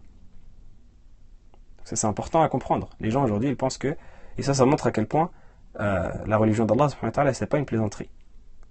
La religion d'Allah subhanahu wa ta'ala c'est pas un self-service. Tu prends ce qui t'arrange et tu délaisses ce qui t'arrange. Et quand la chose elle t'arrange plus, tu l'abandonnes. Non, c'est pas ça la religion d'Allah. La religion d'Allah subhanahu wa ta'ala c'est une prescription, c'est une législation. C'est quelque chose à laquelle tu dois te soumettre. Il y a une notion de soumission. L'islam c'est l'istislam, l'islam c'est la soumission. Tu dois te soumettre à ton Créateur et à ton Seigneur. C'est pas toi qui décides les choses comme tu les fais. C'est Allah subhanahu wa ta'ala qui décide. Donc c'est pas aujourd'hui tu as envie de jeûner, tu jeûnes, et le lendemain, tu as envie de fumer une cigarette, tu fumes. Ou tu as envie de manger, tu manges. Non. Allah subhanahu wa ta'ala, il te dit de t'abstenir de manger ou de boire jusqu'à la fin du jour. Tu t'abstiens de boire et de manger jusqu'à la fin du jour. Et si tu bois et tu manges volontairement, ou tu fumes volontairement, ou tu as un rapport volontairement, non seulement tu rattrapes le jeûne après Ramadan, mais en plus, tu donnes une expiation. 2 mois de jeûne consécutif, ou alors nourrir 60 pauvres, ou alors libérer un esclave. Quant au type de jeûne qui ne nécessite pas qui ne nécessite pas, s'il ne rattrape pas, il rattrapera dans l'akhirah, mais d'une autre manière. D'une manière qui est plus difficile encore. Et c'est mieux pour lui qu'il rattrape. C'est mieux pour lui qu'il rattrape. Parce que s'il arrive le jour de la résurrection avec ce manque-là dans ce pilier de l'islam, ça je vous invite, si vous avez des gens de votre famille qui font ces choses-là, eh bien, je vous invite à leur faire ce rappel-là. Si tu as un trou dans tes piliers de l'islam, tu viens devant Allah subhanahu wa ta'ala et ton islam est défaillant et vacillant et boiteux, ne t'attends pas à ce que tu aies le firdaus al-a'la. Tu auras un très très lourd châtiment. Si même les gens, imaginez-vous, Allah subhanahu wa ta'ala nous décrit dans le Coran, dans Surat al-Mu'minun, il nous décrit les gens qui donnent des aumônes. Il nous décrit les gens qui sont pieux. Il nous décrit les gens qui n'associent rien à leur Seigneur, qui font les surrogatoires, qui font les prières, etc. Et Allah subhanahu wa ta'ala, qu'est-ce qu'il nous dit lorsqu'il les décrit? Revenez à Surat al-Mu'minun, lisez ce passage-là parce que Wallahi, c'est un passage qui est frappant. Il nous dit وَالَّذِينَ يُؤْتُونَ مَا آتَوْا وَالَّذِينَ يُؤْتُونَ مَا آتَوْا وَقُلُوبُهُمْ وَجِلَةٌ أَنَّهُمْ إِلَى رَبِّهِمْ رَاجِعُونَ. Il dit, et ceux qui donnent de ce qu'on leur a donné, ceux qui donnent de leur richesse, qui donnent en sadaqat, qui donnent en aumône, et leurs cœurs sont terrorisés, وَقُلُوبُهُمْ وَجِلَةٌ أَنَّهُمْ إِلَى رَبِّهِمْ رَاجِعُونَ. Lorsqu'ils pensent, lorsqu'ils se remémorent qu'ils vont revenir vers leur Seigneur. Pourquoi est-ce qu'ils sont terrorisés? C'est des gens qui sont pieux, c'est des gens qui donnent. Mais le prophète sallallahu alayhi wa sallam a dit, ils ont peur que Allah n'accepte pas d'eux. Et le Hassan al-Basri, rahimahullah, il disait, si je savais que ne serait-ce que 2 rak'at, Al-Hassan al-Basri, c'est un des plus grands pieux de notre communauté. C'est un des, nahsibuhu kadhalik, on le considère comme cela, wallahu hasibuh. Si vous pouvez, Inch'Allah, laisser les questions à la fin de la séance, comme ça on reste dans la continuité du cours. Et à la fin de la séance, Inch'Allah, les questions qui sont en rapport avec le cours, Inch'Allah, on y répond. Al-Hassan al-Basri, c'est un des pieux de la communauté, il lui rapportait qu'il disait, si je sais qu'Allah subhanahu wa ta'ala accepte de moi 2 rak'at, 2 unités de prière, 2 unités de prière, seulement, eh bien je serai heureux et je serai tranquille. C'est-à-dire que de tous les actes qu'il a fait, de tout ce qu'il a travaillé pour la communauté, de toute la piété qu'on rapportait qu'il avait, de tous les qiyam al-layl qu'il faisait, et les moments où il pleurait pour Allah, et les moments où il faisait ses adorations avec le khushu', avec la... Eh bien de cela, il dit, si je sais que 2 rak'at seulement sont acceptés, mais il n'a même pas la certitude. Il n'a même pas la certitude. Donc imaginez une personne qui néglige son jeûne, etc. Il veut avoir le husna auprès d'Allah subhanahu wa ta'ala. C'est impossible. Donc Ibn Ashir rahimahullah, il dit, Man aftara al-fardha qadahu wal yazid kaffaratan fi ramadana in amad. Celui qui rompt le jeûne obligatoire, il doit le rattraper et il rajoute une kaffara si il l'a fait volontairement. In amad. Donc ça nous montre que celui qui ne le fait pas volontairement, il n'a pas à donner de kaffara, il doit simplement rattraper. Et ça, c'est le deuxième type de jeûne dont on parlait. C'est le deuxième type de rattrapage dont on parlait, qui est le rattrapage de la personne qui rompt son jeûne, mais qui n'avait pas l'intention de bafouer la sacralité, de bafouer la sacralité du jeûne, ou alors qu'il y avait une excuse, une interprétation qui était proche et acceptable. Lorsqu'on dit excuse, bien sûr, on ne parle pas de l'a'dhar, on ne parle pas des permissions, mais on parle de l'interprétation.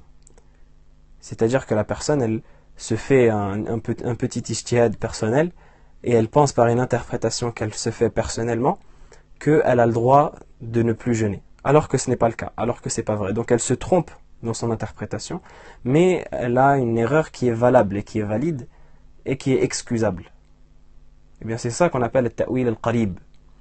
Et le ta'wil al-ba'id, c'est la personne qui fait une interprétation qui est, comme on dit chez nous, mulhit. C'est une interprétation qui n'a la mahalla laha min al-i'rab. Elle n'a aucune justification possible. Mais cette personne-là, son excuse n'est pas acceptée, elle se doit de donner la kaffara. Donc le jeûne de la personne qui est rompu volontairement, ou plutôt involontairement, si elle a une excuse, c'est-à-dire que involontairement, par ignorance ou par oubli, ou alors par une interprétation qui est proche et qui est acceptable, ce jeûne-là, il se doit seulement d'être rattrapé. Par exemple, la personne qui mange et qui boit, ou alors qui a un rapport pendant un jeûne, en oubliant qu'il jeûne. Cette personne-là, elle se doit de rattraper son jeûne seulement, et elle ne se doit pas de donner une kaffara, une expiation. Donc la personne qui mange et qui boit par oubli pendant son jeûne de Ramadan, elle se doit de rattraper. Dans le madhab de l'imam Malik, la personne qui mange et qui boit par oubli, elle se doit de continuer son jeûne, mais son jeûne n'est pas valide, donc elle se doit de rattraper. Pourquoi ? Tout simplement parce que le but du jeûne, c'est de s'abstenir de boire et de manger. Donc la personne qui a bu et qui a mangé, eh bien, évidemment qu'elle n'a pas rempli ce qui est demandé pour un jeûne. C'est quelque chose de logique. Une personne qui boit et qui mange, elle n'a pas répondu à ce qui est demandé dans le jeûne. Donc elle se doit de rattraper. Les personnes, elles vont nous citer les avis qui sont répandus. L'avis, par exemple, d'Al-Hanabila qui dit que la personne qui mange et qui boit par oubli, entre autres, je dis Al-Hanabila parce que c'est parmi les avis qui sont répandus à notre époque, mais c'est entre autres, bien évidemment. Ils vont nous citer l'avis des ulama qui disent que la personne qui mange et qui boit par oubli, eh bien, elle ne se doit pas de rattraper, parce que le prophète sallallahu alayhi wa sallam a dit Man akala aw shariba nasiyan falyutimma sawmahu fa innama at'amahu Allah wa saqah. Celui qui mange ou qui boit par oubli pendant son jeûne, qu'il continue son jeûne, parce que c'est Allah qui l'a nourri et qui l'a abreuvé. Ici on dit le prophète sallallahu alayhi wa sallam, le sens du hadith du prophète sallallahu alayhi wa sallam, ce n'est pas qu'il dit que la personne elle ne doit pas rattraper. Mais le prophète sallallahu alayhi wa sallam, il montre que la personne, elle n'a pas de mal, elle n'a pas de péché. C'est Allah subhanahu wa ta'ala qui l'a nourrie et qui l'a abreuvée, certes, donc elle n'a pas de péché, elle n'a pas fait de choses mal, elle n'a pas fait de crimes ou de choses mauvaises, mais elle se doit de rattraper quand même parce que son jeûne n'est plus valide. Exactement comme le prophète sallallahu alayhi wa sallam a dit Man nama an salatin aw nasiyaha falyusalliha idha dhakaraha la kafarata lahu illa dhalik. Le prophète sallallahu alayhi wa sallam dit celui qui oublie une prière ou qui s'endort au moment d'une prière sans le vouloir, et bien qu'il la rattrape au moment où il s'en rappelle, il n'a pas d'expiation à donner autre que cela. Ici le prophète sallallahu alayhi wa sallam nous mentionne dans ce hadith qu'il n'y a pas de péché pour la personne qui s'endort sans le faire exprès au moment d'une prière, ou alors qui oublie une prière, mais simplement il se doit de la rattraper. Et les ulama, ils disent, on ne connaît pas en islam une chose des droits d'Allah subhanahu wa ta'ala qui est exemptée si la personne l'oublie. C'est-à-dire il n'y a pas une chose en islam que l'oubli fait tomber ou que l'oubli fait disparaître des droits d'Allah subhanahu wa ta'ala. Tout ce qui est dans les droits d'Allah subhanahu wa ta'ala doit être donné même si on le délaisse par oubli. Toutes les choses. Et ça les autres ulama ils sont d'accord avec le Malikiyya lorsque c'est dans les autres adorations. Comme par exemple la salat, on vient de citer la salat. Celui qui oublie la salat, il se doit de la rattraper. Et donc pourquoi est-ce que le jeûne ce n'est pas comme la salat? Le jeûne on fait le qiyas sur la salat. Et ensuite les personnes qui mentionnent cet avis-là, ils vont dire oui mais le prophète sallallahu alayhi wa sallam ici il n'a pas cité dans ce hadith qu'on vient de citer, le hadith d'Abu Hurayra. Le prophète sallallahu alayhi wa sallam dit celui qui mange ou qui boit par oubli, eh bien il continue son jeûne parce que c'est Allah qui l'a nourri et qui l'a abreuvé. Les personnes qui soutiennent l'autre avis, ils disent mais si le prophète sallallahu alayhi wa sallam n'a pas dit qu'il rattrape son jeûne. Le prophète sallallahu alayhi wa sallam ici, il n'a pas dit qu'il rattrape son jeûne. On dit le prophète sallallahu alayhi wa sallam, il n'a pas dit qu'il rattrape son jeûne parce que parmi les figures de style qui sont utilisées chez les Arabes et qui étaient pratiquées aussi par le prophète sallallahu alayhi wa sallam dans la langue, c'est l'iktifa, le fait de se suffire, de ne pas mentionner une chose quand elle est connue. Le prophète sallallahu alayhi wa sallam, il y a certaines choses qu'il ne mentionnait pas dans des hadiths parce qu'elles étaient très connues. Elles étaient connues, c'est-à-dire qu'il n'y a pas besoin de la mentionner.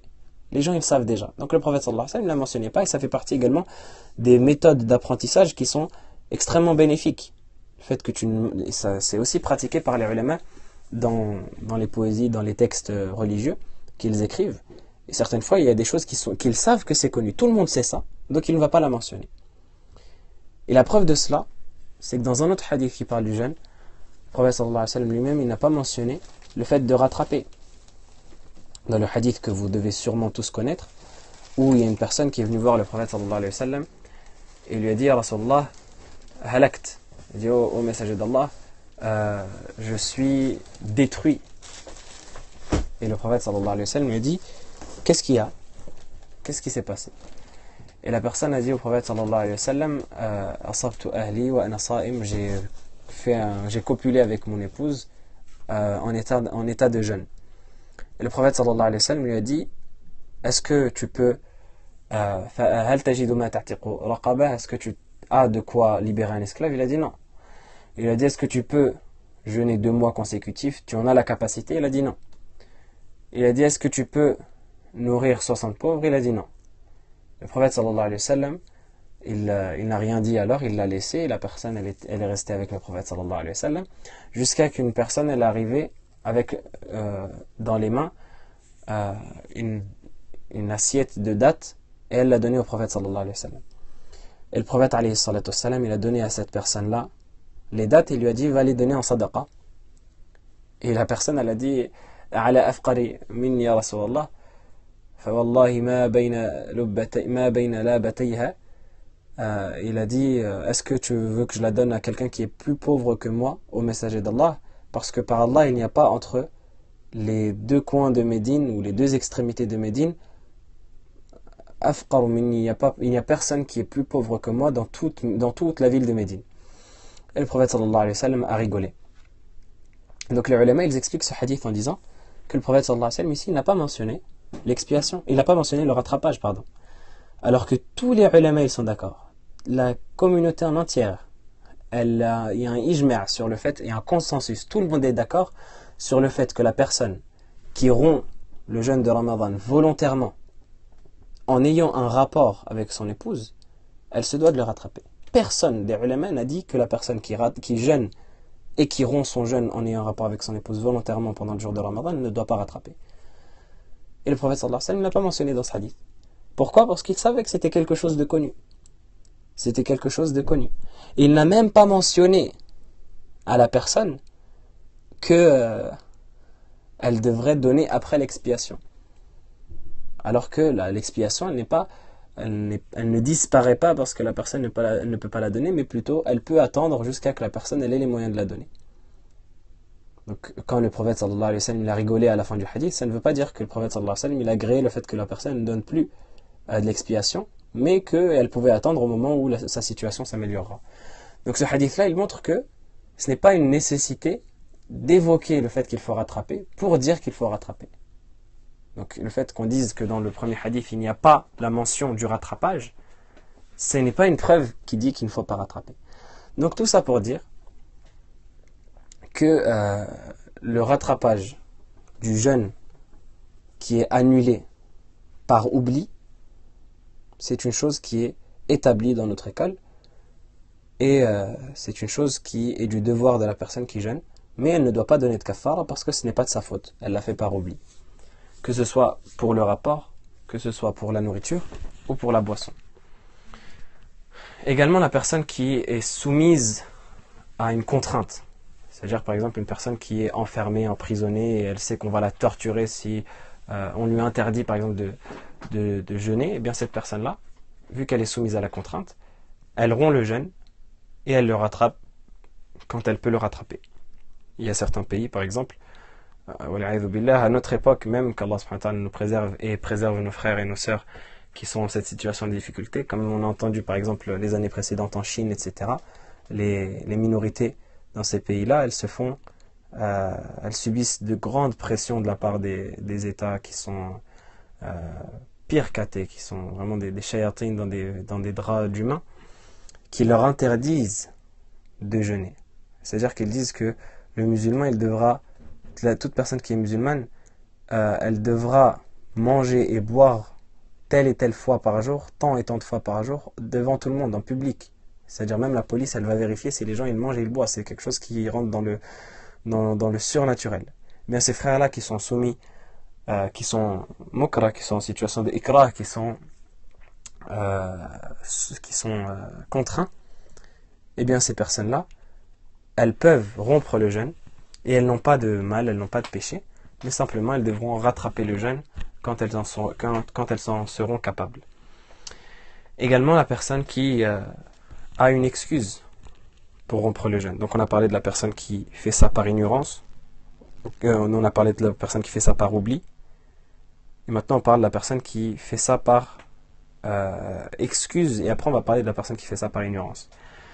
La personne qui fait ça par excuse, c'est-à-dire la personne qui a par exemple ses règles, une femme qui a ses règles en plein Ramadan, elle interrompt son jeûne. Une personne qui est malade, qui ne peut pas jeûner, eh bien elle interrompt son jeûne.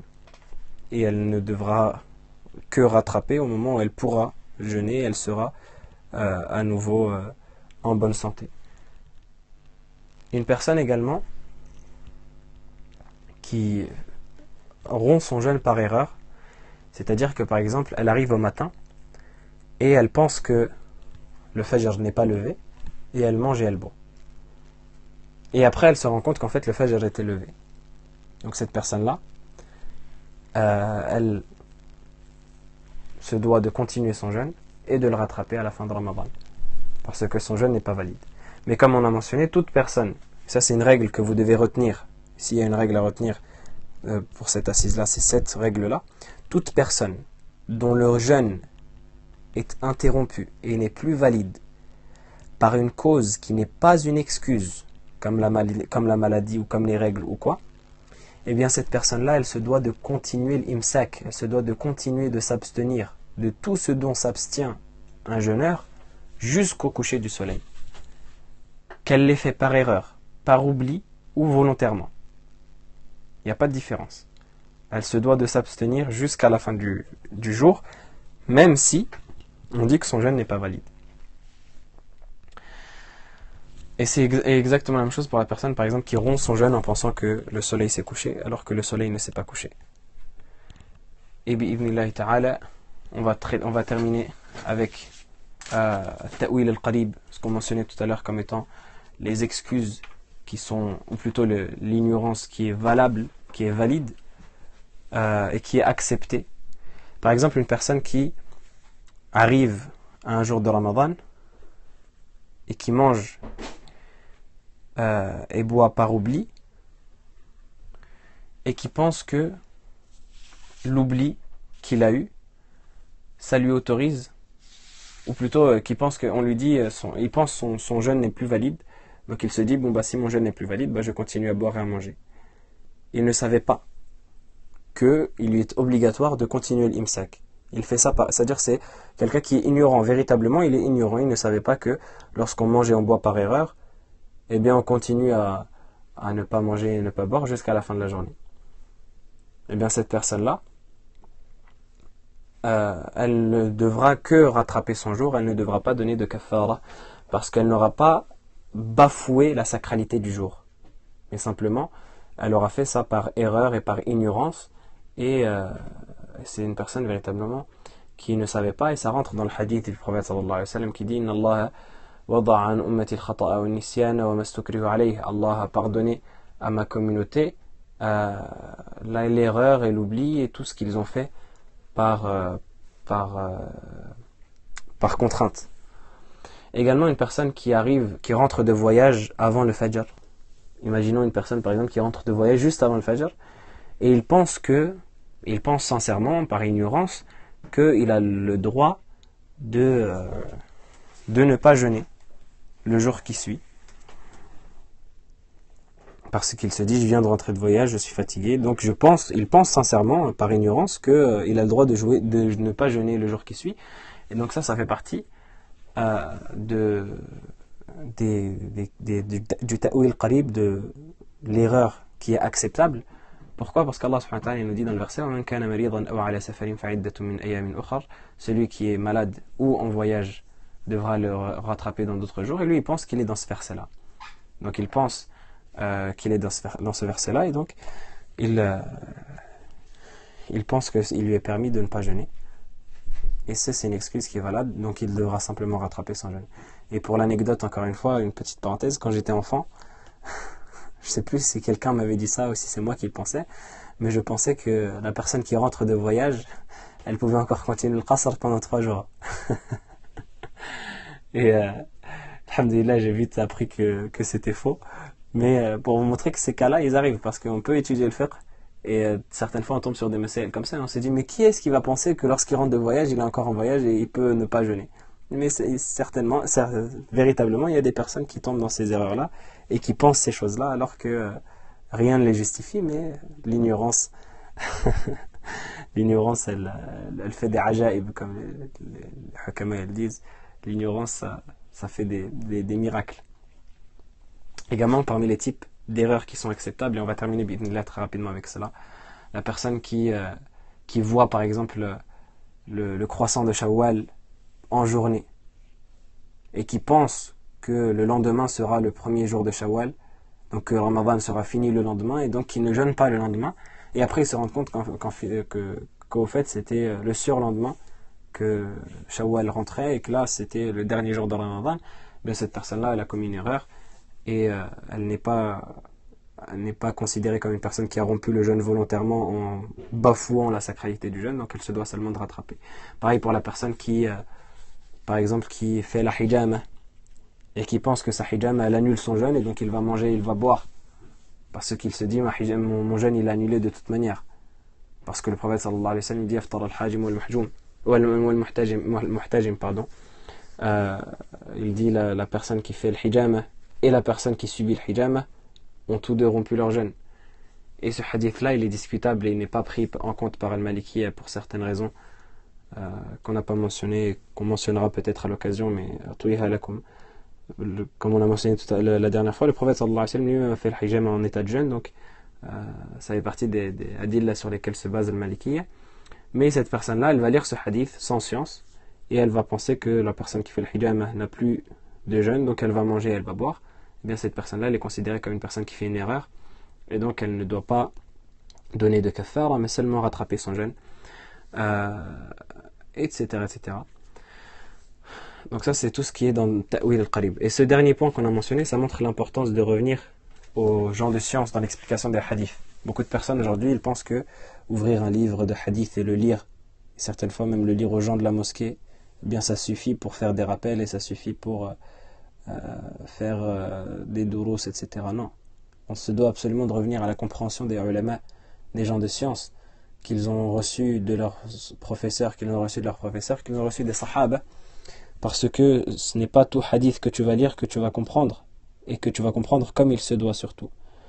Les ulama, ils disaient, quand Sha'bi il a rencontré Abu Hanifa, rahimahullah ta'ala, il disait nahnu as-sayadila wa antum al-atibba. Nous sommes les pharmaciens et vous êtes les médecins. En parlant des fuqaha, en parlant des gens du fiqh, il disait nous sommes les pharmaciens. C'est-à-dire nous on fournit juste les médicaments. On ne sait pas comment utiliser un médicament, telle prescription, etc. Et vous êtes les médecins. C'est vous qui savez quel médicament il faut utiliser à tel moment et quel médicament il faut utiliser à tel moment. C'est les gens du fiqh, c'est les savants qui savent comment utiliser les hadiths, comment les comprendre, comment les interpréter, comment les adapter, comment les appliquer, pardon.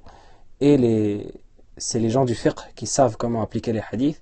Et les gens du hadith, ils fournissent les hadiths. Et si un muhaddith est faqih, c'est une bonne chose qu'un muhaddith soit à la fois faqih, mais al-hasil, on dit qu'une personne qui transmet juste les hadiths ou qui lit juste des hadiths, elle n'a pas le fiqh. C'est pas comme ça qu'on apprend le fiqh. On n'apprend pas le fiqh en lisant juste les hadiths et en partageant les hadiths, mais il y a une compréhension derrière, et il y a des divergences derrière, il y a d'autres hadiths derrière, il y a peut-être ce hadith-là qui est abrogeant, et ce hadith-là qui est abrogé, ce hadith-là qui est khas, qui est spécifique, et ce hadith-là qui est global, am. Donc c'est des choses qu'il faut comprendre, et ça c'est une parenthèse qu'on évoque, parce que la personne qui va lire Aftar al-Hajim ou al-Muhtajim, la personne qui fait la hijama, la personne qui subit la hijama, ils ont rompu le jeûne, et bien il va lire ce hadith sans aucune compréhension, il va penser que son jeûne est invalide. Or la science elle ne marche pas comme ça. Wallahu a'lam. Wa sallallahu wa sallim wa barik ala nabiyyina Muhammad wa ala alihi wa sahbihi ajma'in. Subhanaka wa bihamdika ashhadu an la ilaha illa anta astaghfiruka wa atubu ilayk. Subhana rabbika rabbil izzati amma yasifun wa salamun ala al-mursalin walhamdulillahi rabbil alamin. Il n'y a pas d'invocation du jeûne. Il n'y a pas d'invocation de la niyyah du jeûne.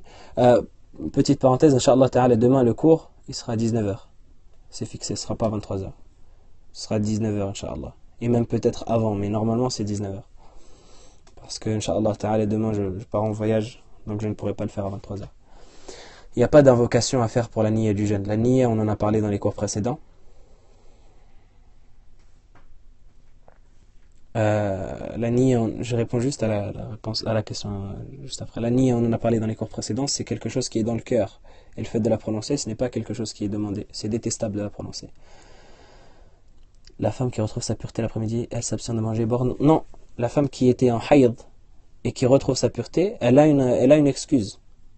Donc non, elle peut manger, elle peut boire, elle profite de son jeûne. Elle profite de son jour, pardon, qui était excusé, comme elle le veut. Pareil pour la personne qui est malade et qui guérit en plein jour de jeûne, elle peut profiter encore de manger et de boire jusqu'à la fin du jour. Mais les personnes qui doivent s'abstenir de manger et de boire, comme on l'a dit, c'est les personnes qui n'ont pas d'excuse. C'est-à-dire qui ont fait cela par erreur, par oubli, ou alors volontairement. Sans excuse valable comme les menstrues, ou comme la maladie, ou comme l'âge. La question du frère Karim BH, si je me souviens bien, j'ai oublié. La personne qui a l'intention d'arrêter sans arrêter, tu l'as précisé, Habibi. Non, on a dit que l'intention, on a parlé de la parole d'Ibn Ashar, rahimahullah ta'ala, où il disait وَرَفْضُ مَا بُنِي أو بِرَفْضِ مَا بُنِي, pardon, le fait de délaisser l'intention, même si elle continue de jeûner. La personne, si elle a l'intention de rompre le jeûne, même si elle continue de jeûner, elle dit j'ai l'intention de rompre le jeûne, quand bien même elle continue de jeûner, son jeûne est invalide. Et elle se doit de rattraper et de donner la kafara. J'ai pas vu les autres questions.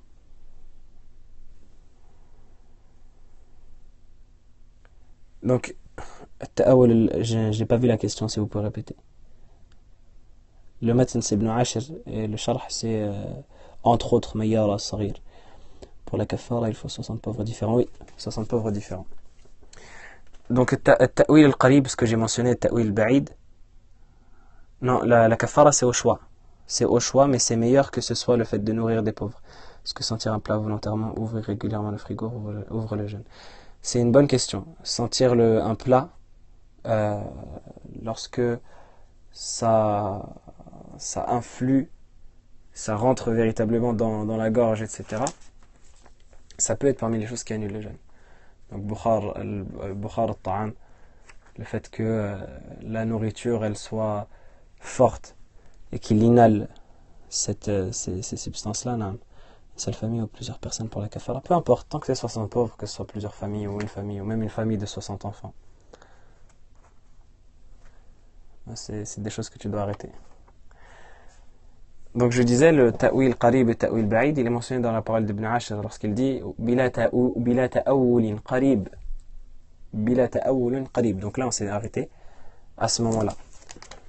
Il dit li aklin ou shurbin ou shurbi famin ou lil mani walau bi fikrin ou bi rafdi ma buni bila ta'awulin qarib. Sans ta'awul, sans ta'wil qarib. C'est-à-dire que sans interprétation qui soit proche et qui soit excusable. On s'est arrêté à là, Inch'Allah. Demain, on terminera ce qui nous reste. Là, alhamdoulilah, il nous reste 3 vers. On va le terminer très rapidement, Inch'Allah. Non, même pas, il nous reste un vers. Alhamdoulilah, il nous reste juste un vers. Demain, on le termine très rapidement, Inch'Allah. Si les instances autorités musulmanes en France, Allahu a'lam. Allahu a'lam. Je ne sais pas répondre à cette question. Fikum barakallah. On va s'arrêter parce que ça fait tard. Salam alaikum wa rahmatullahi wa barakatuh. Inhale la fumée de cigarette à cause d'une tierce personne. Pardon. Si la personne elle inhale la fumée d'une cigarette à cause d'une tierce personne sans le vouloir, ça n'annule pas le jeûne. Mais elle se doit de s'écarter. Si une personne elle fume à côté de toi, écarte-toi de cette personne-là, et si sans faire exprès tu as inhalé quelque chose, ça n'annule pas le jeûne. Salam alaikum. Amin wa iyyakum. Barakallahu fikum. Salam alaikum.